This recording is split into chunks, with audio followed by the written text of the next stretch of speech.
Good morning, Tim Sykes here. Very important video lesson. Sorry it took me so long. It's only been like 5 days since I wanted to make this video, but a lot has happened in the past few days. So many plays, so many squeezes, so many questions. Today I finally have a little extra time. I want to go into this pattern because I know that it's somewhat new. And I know that many of you are still just going over my basic patterns when there's something new that goes counter to, my classic teachings. A lot of people have a lot of strong feelings. But trading is all about adapting. And for me, I always try to take advantage of whatever pattern is in play, even if it's not my go-to pattern, even if I recognize I'm not the best at it. I'm still going to present it to you. I'm going to try to trade from it. It might not be, perfect, but I'm really on to something here, and a lot of students are now nailing it, so I'm happy. But leave a comment underneath this video at any time if you understand this and say traders must adapt, because that is the key. This is not just about memorizing a pattern and one pattern making you into a millionaire. You really have to kind of understand why these patterns pop up so that you can try to capitalize on them, and most importantly, so you don't lose big. Even if you're not capitalizing on it, even if you're not trading it, even if it's too scary, at least recognize that the market has shifted. And a lot of people who, think that the market has to be a certain way, guess what? That's not necessarily true. A lot of people have a lot of different ideas. The market doesn't care what you think. The market is right. And the world is always changing. The world is moving forward. If you look at Hollywood in the 1910s and 1920s, when talkies came out, when they first started adding sound to movies, a lot of the silent movie stars said, no, it's just a fad. It's not going to take off. And a lot of the silent movie stars were dead wrong and their careers went bust. Same thing with the car, right? When cars first came out with the Ford Model T, again, a century ago, these are just a few historical examples, but guess what? When the car came out, a lot of people thought that it was just a fad. They're like, no way, this won't replace horse and carriages. It did. Okay? And I'm not saying that this is necessarily like life-changing or society-changing, but change does happen. Change is inevitable, and you must adapt. Adapt or perish, as the dinosaurs learned the hard way. If you want to go back even further into history. First, let me give a few congratulations to some students. I know that so many of you are working so hard.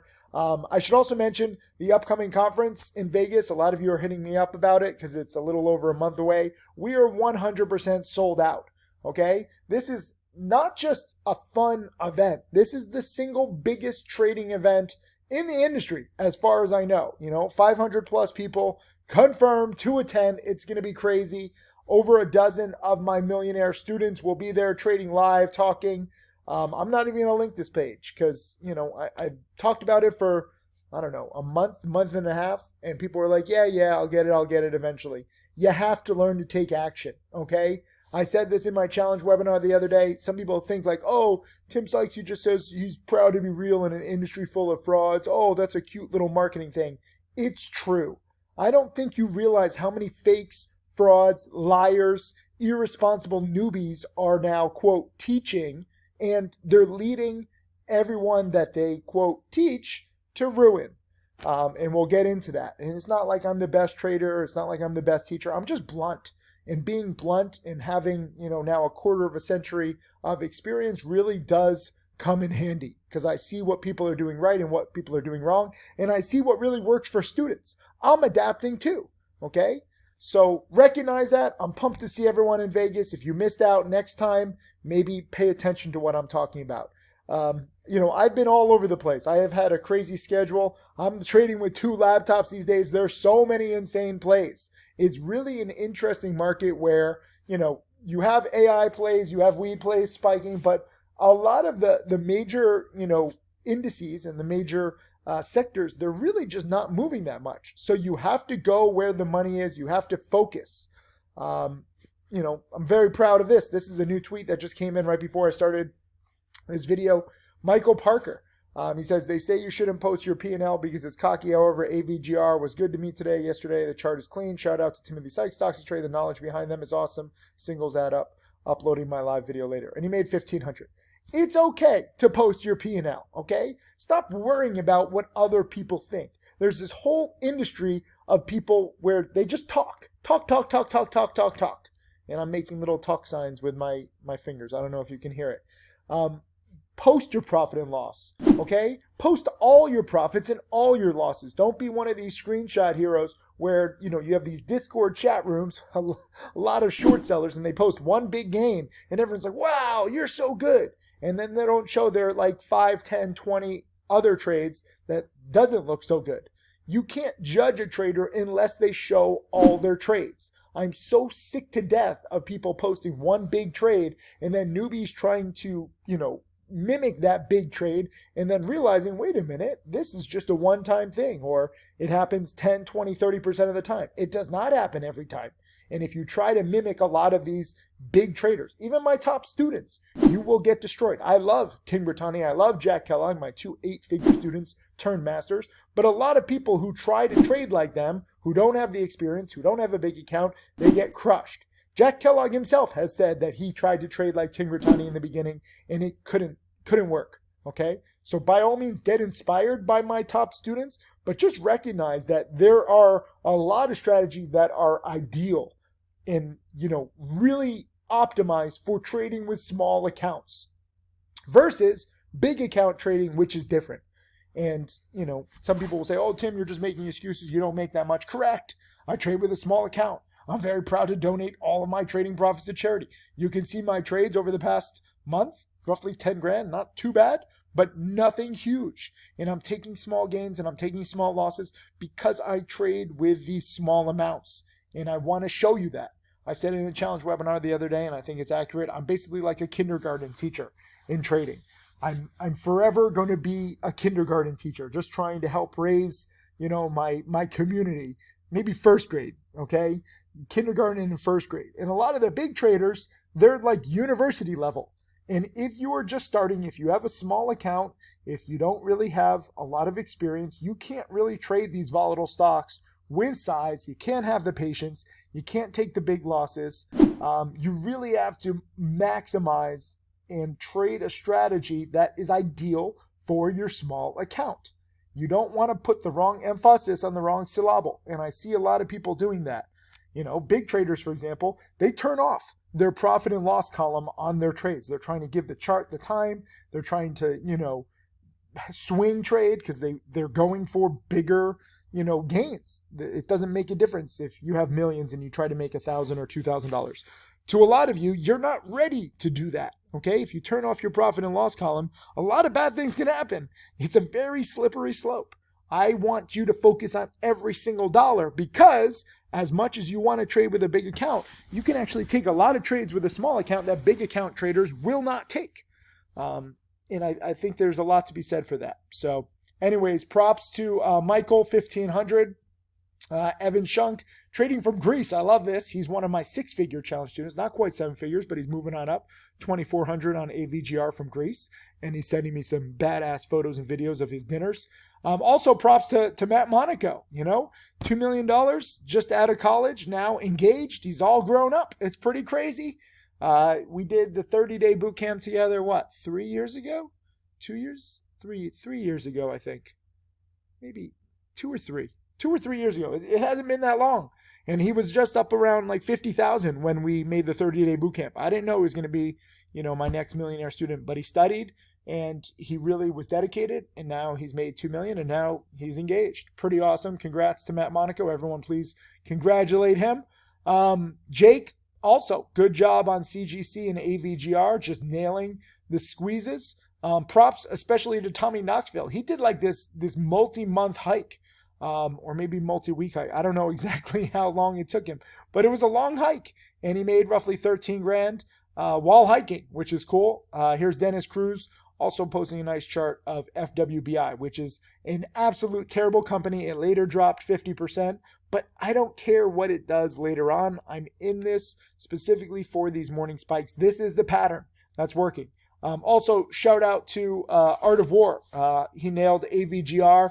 And actually, I gave a challenge webinar last night and he was saying it could squeeze more. And, I'm in Asia for the next few days. So My time zone is all messed up, and it really squeezed late day. But I didn't like how it had a really quick blow off top right in here when I was giving the webinar. And I encourage you challenge students to watch that webinar. It was September 19th, 2023. And you see how quick this breakout was and how it was a blow off top. And that really led to it dropping for quite a bit. But sure enough, Art of War and a lot of other people, were right that it could squeeze again. And really the best squeeze was here after hours, 4 p.m. to like 5:30 p.m. Same kind of thing as the previous day, right in here, after hours. And you can see how high it spikes. To the short sellers out there, look, I appreciate that shorting still works. If you catch one of these blow off tops, this did blow off top and this did blow off top, but you're risking so much. And I continue to stand by my choice not to short anything, not because it's not a profitable strategy, but because, again, I know how many students out there are trying to mimic these successful traders, and they don't have the experience, they don't have the account size, and frankly, there's a lot of shady brokers these days offering a lot of borrows, and it's created this whole thing. And that's what this video is going to talk about. I know I'm just giving background information, but really a big part of the reason why these things are squeezing so much is because there's so many short sellers. And I brought it up in the past 20 video lessons. I encourage you to go watch them, where I say, learn this pattern now. This was 2 weeks ago. Lessons from the best trading pattern. This was over 2 weeks ago. Awesome spikes on short squeeze plays. I mean, I've been single best pattern. This was a month ago. I've been talking about short squeezes for weeks. Okay, so this shouldn't be anything new for you. And it's because, again, partly because of me, because a lot of my top students have made millions shorting. I've made millions shorting. And, frankly, a lot of people are starting to see who's real and who's not in this industry. So when my top students and I show all our trades and you see that you can make millions, wait a minute, short selling penny stocks isn't illegal like some brokers used to claim and a lot of people used to believe. It actually is profitable. But, and it's a big but, the big problem is there's too many shorts, there's too many easy borrows. And frankly, I'm so grateful for these short sellers because they are spiking stocks more than promoters ever did, and with far more volume. Promoters, their whole job was to spike stocks. They would get paid to pump up stocks, but they would do it very gradually because they didn't want to get investigated. They had all these manipulation schemes. If you see Atlas Trading, they're on trial. They're all trying to pump up stocks, but they know what they're doing is wrong. And so they're doing it very carefully because they don't want to play with fire. Short sellers don't want to spike up stocks. They're doing it inadvertently because there's so many of them. And when you have such a crowded strategy and everyone's shorting, and again, it's still profitable. Don't get me wrong. You can still make money shorting. The problem is that even if you win 5 times, 6 times, 7 times out of 10, 8 times out of 10, every now and then one of these will blow you up. And AVGR, this is just a 2-day chart from the 4s to the 14s. It's pretty nice, but there's no reason that this can't go to 20 or 30 or 50. That's how painful short squeezes can be for those who are shorting. And a lot of shorts just keep adding. It's let me just add 100 shares. Let me just add 1,000 shares. Let me just average out because I know it's going to crash eventually. And that kind of rationale, all it takes is one to blow you up. And I'm hearing some horror stories. The shorts don't want to talk about it. The big shorts seem to go on vacation whenever there's a giant short squeeze.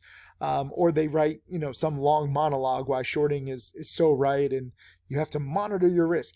FYI, short sellers, you can't monitor your risk when you can just get squeezed all in a minute or two. And guess what? Hard stops don't protect you. The stock can blow right through your hard stops. And I've been warning about this for months. Short sellers don't listen. All I can do is try to teach. You can pay attention. You can ignore me. You can listen, whatever you want. But this is what's happening. And you're looking for these morning spikes on these absolutely atrocious companies. AVGR is an atrocious company with an atrocious long-term chart. This is the best. I've been saying this, the worst of the worst, fundamentally flawed companies become the best of the best spikers because there's so many shorts, and it creates this, massive volume squeeze where if these stocks can get the shorts on the rails and it just keeps going, you can see here, shorts think they have it won like all day, like from this top here at 10-ish down to the 8s. And I can guarantee you, I can just imagine, because again, I used to short sell, so I know how it is. I can just imagine where they're thinking they won, but then the tide gradually turns and then it just crushes them. I wish I was awake here between 4 and 5 p.m., but that was between 5 and 6 a.m. and I was already up. Like I was exhausted at midnight. And then it downtrends, and we'll see what it does afterwards. But I'm focusing on these short squeezes. If you look at my trades, sometimes I have some losses. Like on AVGR, I was a little off on my dip buy. I'm not great at trading these things because you really have to be there. The more you can be there, the better. Like this squeeze started to happen. I wish I was there. When it was surging right here into the close at 10-ish, and it broke through 10. You saw me buy, if you're in my chat, where was it? You saw me buy AVGR. Where was it? Right here at 315. And normally I don't dip buy. This is the funny thing, because I'm trying different times of the day, and this is where people, give me crap. They're like, you say you only dip buy near the market open. You shouldn't dip buy into the close, but understand that when you're in kind of this opposite world, which is what we're in, you can trade at any time. Throw out all those previous rules. And again, the worst of the worst fundamentally flawed companies can spike, but also times where you don't previously buy are now buy zones. You have to learn to think opposite. And I know it's difficult, okay? I should have been more aggressive here. This was 2 trading days ago. So this was on right here, and I was dip buying it right here, and I was literally dead on. I caught the low of the past 2 trading days, but I was off by like 10, 15 cents, and I myself doubted it because I'm just not used to it, and I'm like, I got influenced by my own chat room. I shouldn't be. I should learn to be more self-sufficient. But so many people were like, what are you doing? You're breaking all the rules. It's not in the DVD. And I'm like, I know, but I'm thinking opposite. And I kind of psyched myself out here. But this was actually a great buy because I had the strength and the fortitude to go against what I normally do because I thought that it could squeeze. And I was just off by a little bit. It really started squeezing. Even if I had held, let's say I had timed it better over the next hour, I still only would have made like 20 cents. This one really squeezed right here from 5 p.m. This is literally 5:02 p.m.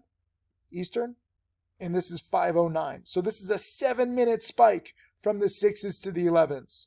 No way would I have held into this, even if I hadn't had, a small loss. At best, I would have had a small gain. Because again, of my time zone. Traveling helps me not trade too much, but sometimes, especially after hours moves, I'm going to miss this. And this is what's possible when there's $5 a share of upside in a few minutes. Because there's so many short sellers. And short sellers say like, Tim just has a BS narrative. No, I don't. I'm trying to help you idiots. But so many short sellers are so stubborn. They're so set in their ways. They're like, dilution tracker says this. This company says this. Shut up. Just shut up, okay? I don't care what dilution tracker says. I don't care if they do a toxic financing. They probably will do a toxic financing. But the worst of the worst fundamentally flawed companies can spike the most because there's so many short sellers using dilution tracker and they're using all these shady little chat rooms to find borrows. And whether they're actual borrowers or, again, I don't even know. All I know is that short sellers are actually under investigation right now. If you look it up, do a Google search, short sellers investigation. I don't know what's legal and what's not. I just know that they're shady. And guess what? This is the reason why you need to go long these terrible companies. $5 a share in a few minutes. And then, yesterday, again, right around after hours, this is $5 a share over like an hour. And I can only imagine short sellers right here, because this is the thing. Like some people say, okay, Tim, I won't short, too aggressively. I'll try to short these blow off tops. Well, this was a blow off top. This was a kind of a blow off top. This was a blow off top. But imagine if you try shorting in here in the 11s or 12s and you say, okay, well, it topped 1 spike failed, 2 spike failed, 3 spike failed, 4 spike failed, 5 spike failed, 6 spike failed. This 7 spike has to fail, but then it doesn't. And it keeps going. And, then it actually does drop. It's such a difficult strategy where you're trying to guess if it's going to be the blow off top, but you could be wrong for $5 a share in a few minutes. And again, if you have your stop loss, it does not guarantee you that you're going to get out just because you set a stop loss. If you're like, well, I'm just going to take a small position and monitor my risk, it could blow through your stop like that. And this isn't even the worst squeeze. Like look at some of these. Look at this CCG. I don't know if you saw this. This is less volume, but this is 20 up to 200 yesterday. And again, they do come down. So I understand where short sellers say, you can still short. But what if this had not stopped at 200? This could have stopped at 500. It could have gone full HKD, which went up to 2,500. You just don't know how high these short squeezes are going to go.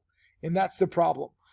But it's also the gift if you're long. ICCT is another one. You look at it over 2 days. Terrible stock. Short sellers loving it. Over 5 days. Terrible, right? But guess what? This spiked up huge from the 3s to the 40s. So just recognize that this is the kind of potential with any of these absolutely terrible companies. And, I was on Art of War, the past few days because he was shorting a lot of these. And I was like, yo, like bad risk reward, man. And now he's going long and he's crushing it. And I'm really proud of that. Even people like Mark Crook, I highlighted him because we got into a disagreement the other day because I was like, HOLO is a terrible company and it was squeezing. And, again, terrible company, can't bounce. But the other day it was squeezing near the open, right in here. And, this doesn't look like much in the chart. It turned out to be, a failed breakout. But you don't know how high it's going to go. And for me, I had a nice little win on this. Nothing huge, but again, because I'm focused on the market open, because of my patience level, because of my schedule, I'm just looking for the biggest morning spiker. And again, you might look at this like, what? You only made like $200? Correct. But this is a good trade and I didn't sell it well, but this is what I'm going for. Whether I get the big spike or not, whether I get the big gain or not, I'm always focused on these short squeezes right now. And Mark Crook didn't like that I was buying this. He's like, let me just highlight this. He's all about CGC. And CGC, by the way, was a beautiful multi-day winner. If you had patience, fantastic.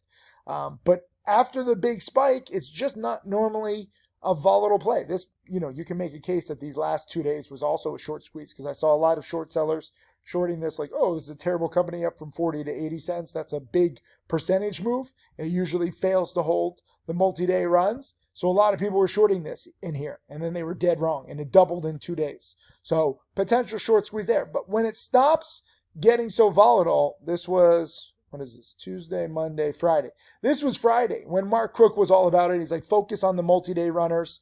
In CGC and HOLO were like neck and neck. They were both spiking a little bit. HOLO, though, had more upside on the morning spike than CGC. Mark and I got into it, and you'll see me go against some of my students. I don't care.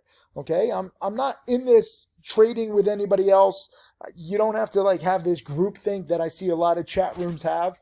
If you're right about something, then you should be able to back it up. And Mark, to his credit, nailed CGC over several days, but not on this day. Okay. On this day, he's saying 170, 180, target on CGC, likely $2 next week.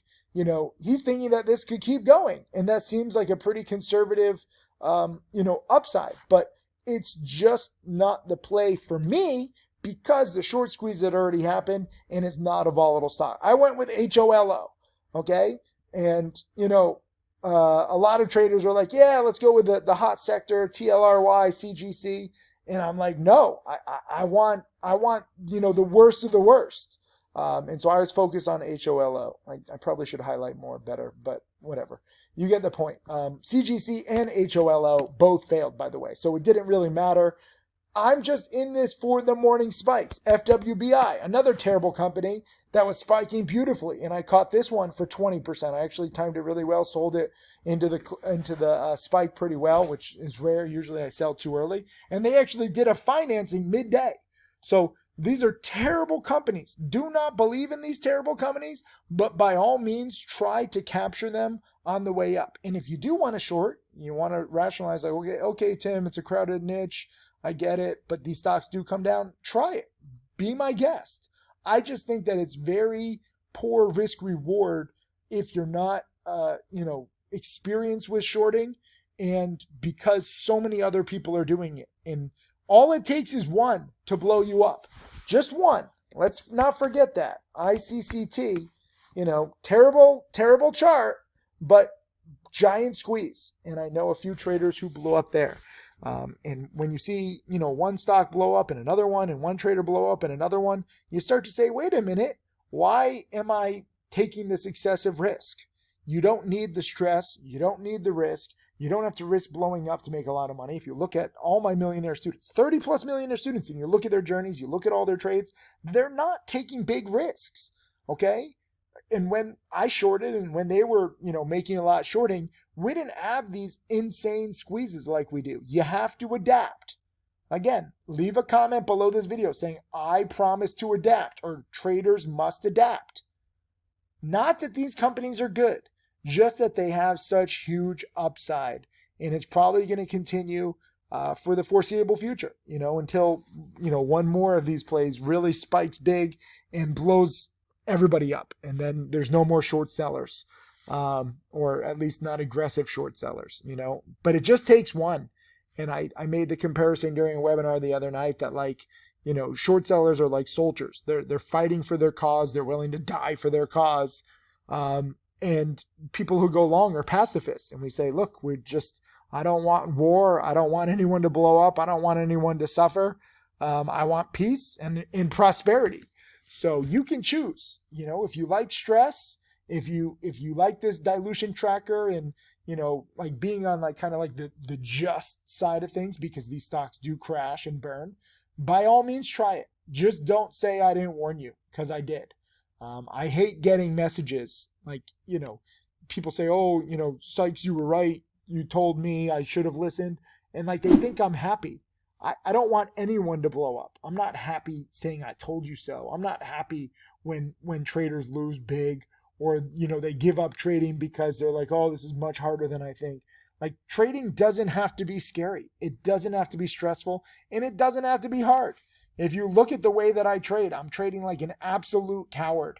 I prove it day in, day out. I have lots of $100, $200 gains, $200, $100 losses. I'm okay with that. WORX, I was late. It's not an exact science. It had a nice squeeze, but, I was late. I thought that it could squeeze again. And this turned out to be, one spike, second spike done. But then, CNXA, interestingly, and I said this during the challenge webinar yesterday, CNXA was trading very similar to WORX. And WORX had two spikes and then done. And so I guarantee you that a lot of people were shorting this in here, 15 cents, 18 cents, 20 cents, rationalizing that it's going to crash. They don't have much cash left. And they helped squeeze it. And I saw a lot of traders bank on it. This is fantastic upside. It doesn't matter if it fades by the end of the day. What matters is, look at this. From pre-market, it's at 12 cents and it goes up to 26 cents. You can double your money in just a little bit if you start to learn how to ride one of these short squeezes. So don't feel bad if you miss it. Don't feel bad if you're too early or too late. Short squeezes are not the easiest to play, but they are happening, and they're happening more and more. And I don't want anybody to miss out on it, at least educationally, okay? Even if you miss trading them, even if you're just starting and it's scary and it's a, kind of a new pattern because it's just kind of developed in the past few months because of so many shorts and because of a hotter market. Just try to watch it and try your best to adapt. Just don't give into the groupthink that I see in too many short selling chat rooms where they're like, this company is terrible. No one should ever buy it. Who cares what short sellers think? They're losers. Okay. Look at them. Literally, if you meet any of these like dedicated short sellers, they get up at like 3, 4 a.m. for their borrows. They're so disciplined. They're probably serial killers offline. They look so disciplined. They look so successful online. I'm scared to see what their real life is. If you're so insecure that you can't show all your trades online, what else are you hiding? It's a scary world out there. I'm proud to be blunt. I'm proud to show you my screw ups, my successes, and I'm just proud to, call it the way I see it. And I don't think you need to risk too much or stress way too much. A lot of these short sellers, if you look at them, like they're like 30, 40, and they have like gray and like white hair because of the stress. It's just not worth it. But I do thank them. I'm not going to change any short sellers' minds. They're very stubborn. And the good news is, we have them to thank. Without the promoters promoting these days, they're all in like rehab or coked out, or they burn their email list, or they're on trial like Atlas. Without promoters, short sellers are the ones who are inadvertently spiking stocks the best. So I'm eternally grateful to them. I'm not trying to, cause any drama. They're going to keep doing their thing. And I just want you to recognize this trend and capitalize on it. Be grateful for any kind of catalyst that can spike stocks this much, especially with this much volume. And it's just more opportunity. And that's a lot can be said for that, because even though the market is up, aside from like plays like Nvidia, which is actually fading finally a little bit because it's just the price is crazy. The overall market isn't up that much. Like, it's just a few stocks. I think there's like 7 main stocks that are like 3/4 of the market's gain this year. You take away the 7 stocks and the markets are pretty flat. So take advantage of whatever trend you see, and also be careful. I have to mention this. The NASDAQ might have put in a double top over the next few weeks. The last week of September, last 2 weeks of September, and all of October, historically is when crashes happen. I'm not saying that a crash has to happen. We're still, coming back. We're not at the new highs yet, but it wouldn't surprise me. Okay. Just be safe, because we've come up so far. There's a lot of hype about AI and technology changing the world, but aside from this potential, lots of danger signs on the horizon. And I just want you to be careful. Take it trade by trade. Look at my cowardly trades, learn from it, recognize that you can still trade cowardly and still make millions over time.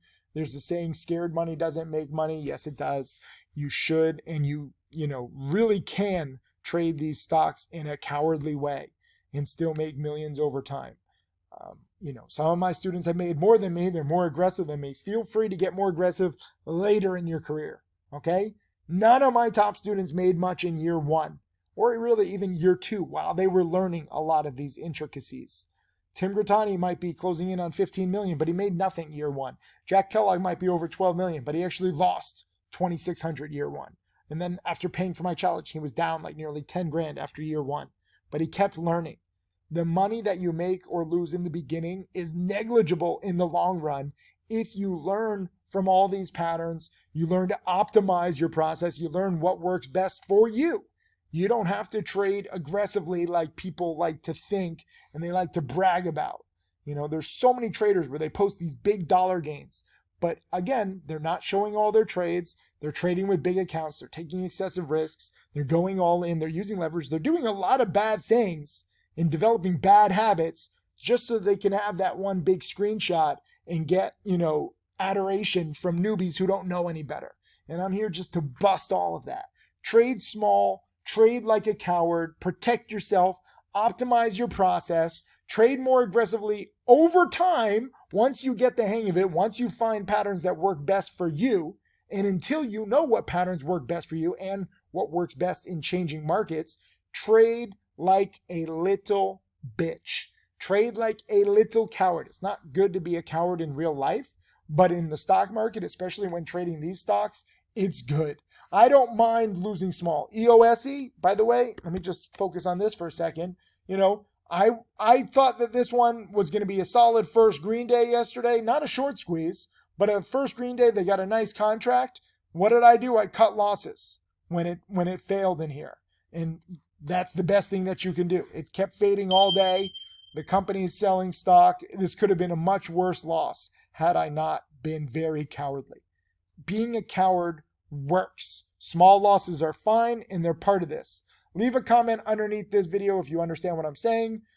Say traders must adapt, and I hope that I can help you in any way possible. Congrats again to so many students. Let's get this. I'll see you in chat.